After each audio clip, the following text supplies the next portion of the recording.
Hi, I want to welcome everybody to our second in our March blog series, Vision to Value, the Profit and Corporate Responsibility.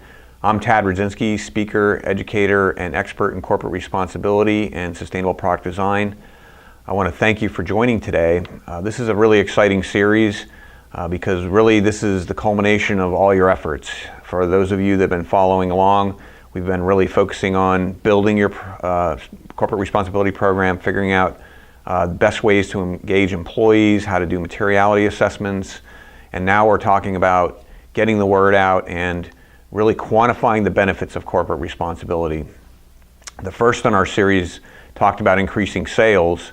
Now we want to talk about measuring and quantifying benefits, and it's really important to remember that many benefits aren't easily tracked by typical metrics. For example, it's really easy when you're saving energy or reducing water use to be able to measure that and show a value of that, because you can say, okay, we reduced X kilowatt hours of energy consumption, we reduced 1 million gallons of water, and that saved us direct costs. You know, you can definitely associate that because you get utility bills, but many things are not easily measurable, and that's a really important thing to remember.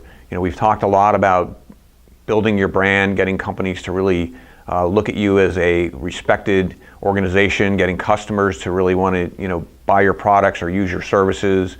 So just remember that not all metrics are going to be easily tracked. It's not all going to follow the balance sheet, and we're going to, focus on that a bit today.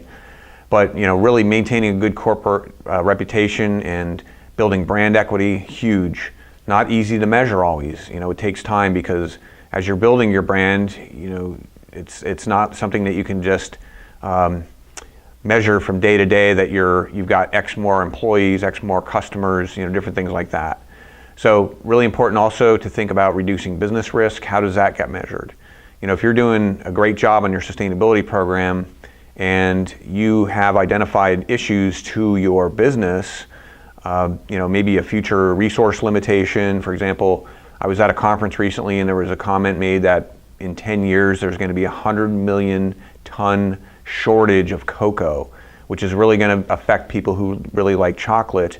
So identifying those business risks early on through your sustainability initiative is really important, and that can't always be measured. You can say, okay, we know we're going to have this resource shortage, or we can predict that maybe fuel prices are going to go really high, or you're using some kind of rare earth element that's in limited supply. These things are all important to really think about. Another thing we have to think about is the great thing about sustainability programs is that it helps you attract better employees. It also helps you retain employees. There's all these studies out there that have been published that there's a lot of young people that want to work for companies that do sustainability and focus on it.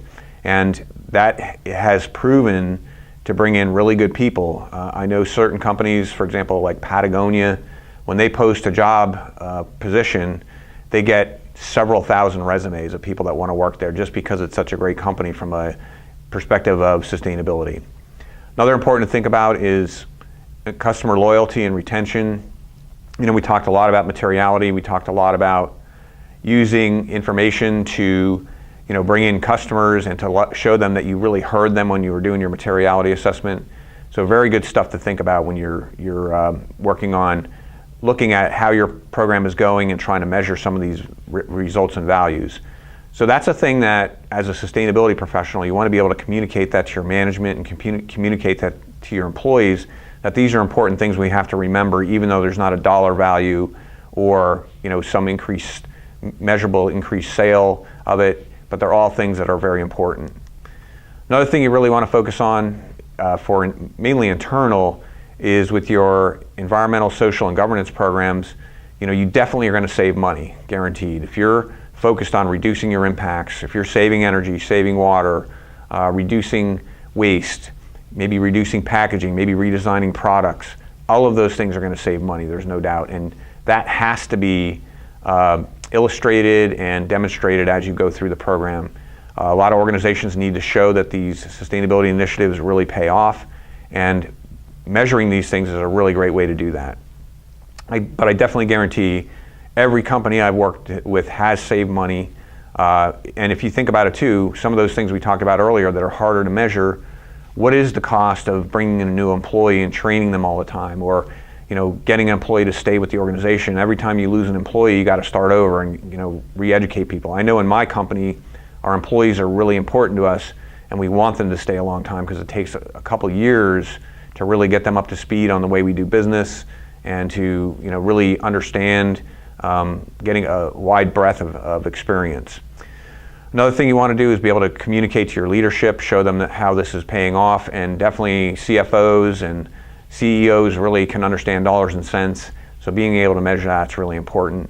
And don't forget, your sustainability initiative is really going to provide greater efficiency in your operations. You can combine it with lean manufacturing programs. It can be combined with basically process improvement, and if you're doing any kind of systems analysis, this can all really be blended together and doesn't have to be extra.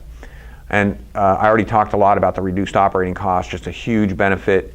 And that is, if you look at history, for companies that have really started years ago, that was the first thing they did. They saved a lot of money, they built the consensus, they used that to get the program really going.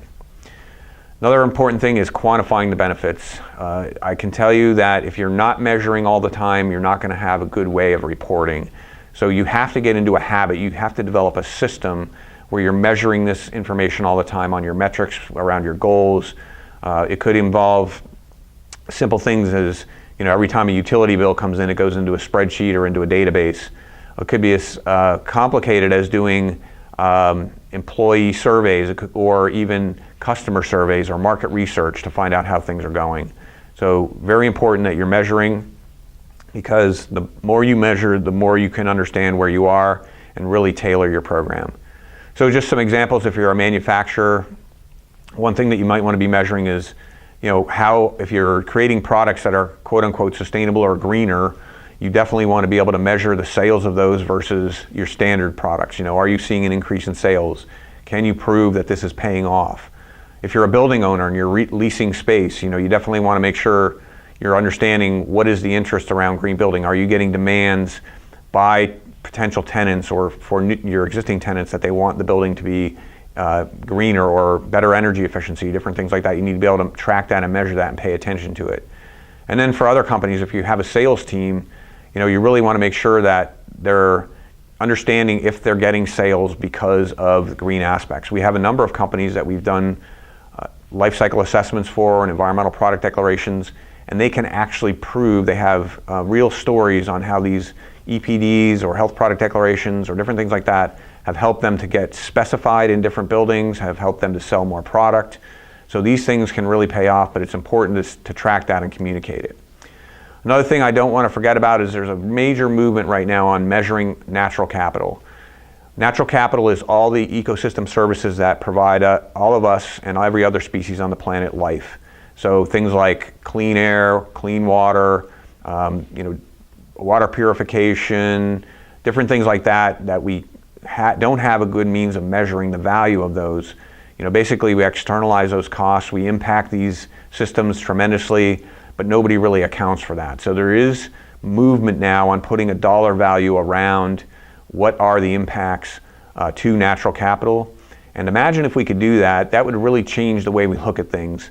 In fact, there's a number of companies that have done some internal accounting systems where they're basically putting a dollar value on carbon, and they look at each business unit. So for all the CO2 emissions that are coming out of a business unit, they might pay $10, $20, $30 a ton for these emissions. That actually gets deducted from their accounts and then is put to different processes and programs to reduce the carbon emissions. So I've seen that happen. It's working really well. Water is another one, because water is a major issue in many areas. This can be done with waste, other pollution or impacts. But by measuring these things and putting a value on them, it's really big. And once we can get more data on what happens to a watershed if you extract too much water, or if you add pollutants into that, or what happens to we know what climate change is doing and different impacts of that, but what is the true price of the CO2 that we're pushing into the air? It's going to be something that's up and coming, so you want to pay attention to this, and this is going to be really important for measuring and quantifying things in the future as this gets developed. So I want to thank everybody for joining today. We definitely are going to be doing a webinar on Tuesday, March 25th, where we're going to dive deeper into these topics. I hope you can all make it, because the webinars are really a great time to have the ability to ask questions and spend a little more time together. And I really want to remind everybody about the seminar we're having on May 7th. This seminar is going to be awesome. There's a lot of people already signed up. There's not a lot of spaces left. So if you're interested in this, I highly recommend it. It's going to be a great day. We have a lot of great people coming. We have some great plans as far as very hands-on interactive exercises. So this is not a Sustainability 101 class. This is actually really nuts and bolts things where you're going to leave with actual plan to do different things. So I look forward to seeing you at the seminar. And I also ask you to keep sending me comments and subscribing to my blog.